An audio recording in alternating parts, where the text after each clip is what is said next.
Hello, I'm Gavin Jamie and I'm a GP in Swindon. A couple of years ago I did an interview with eHealth Insider and I said the next big piece of information to come out would be payment by results information from hospital. Well, it's taken a little bit longer than I thought, but as I'm now involved with practice-based commissioning in Swindon, I've been able to look at some of this data. This is an extension really of what to do with the QOF data. The difference is that this is patient identifiable stuff, so it's not really public data. What we're interested in is trying to find patterns here. The NHS is traditionally very good at counting things. We know how many appointments were given this year, we know how many appointments were given last year, and we can see an increase. But trying to spot the deeper patterns requires a different approach. What I do is, as a clinician, is try to look at what's happening to individual patients, or at least patients as a group.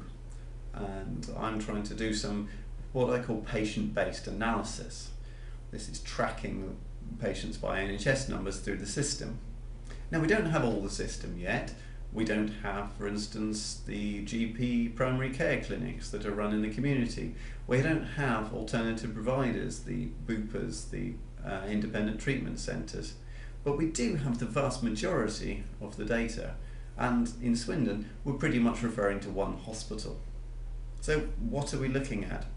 Well, the first thing is we can look at practices and see if referral patterns match up terribly well with QOF data registers. Now, this is always a bit speculative because they don't match up exactly. Although we do know that endocrine clinics see an awful lot of diabetic patients, neurology clinics see an awful lot of patients with epilepsy. Quite how well these marry up and quite how useful this is for digging further and finding other reasons, we're starting to explore at the moment. The second thing is looking at patterns of new appointments. In some specialities, an awful lot of new appointments are being given, really quite close to, and our cut-off is 3 months, old appointments. Are we seeing a lot more discharges and new referrals? And is that a function of our contracting requirements now, which have a very specific new to old ratio? And the final thing we're looking at, and it's probably the most complex to interpret but quite interesting, is how much commonality is there between clinics. If we can track patients to, say, ENT and say how many of these are also seen in endocrinology, we can get an idea where joint clinics or new services could legitimately be useful. This is probably the most exciting bit because whilst PBC is seen by many as a way of saving money, what we really want to do is provide better services.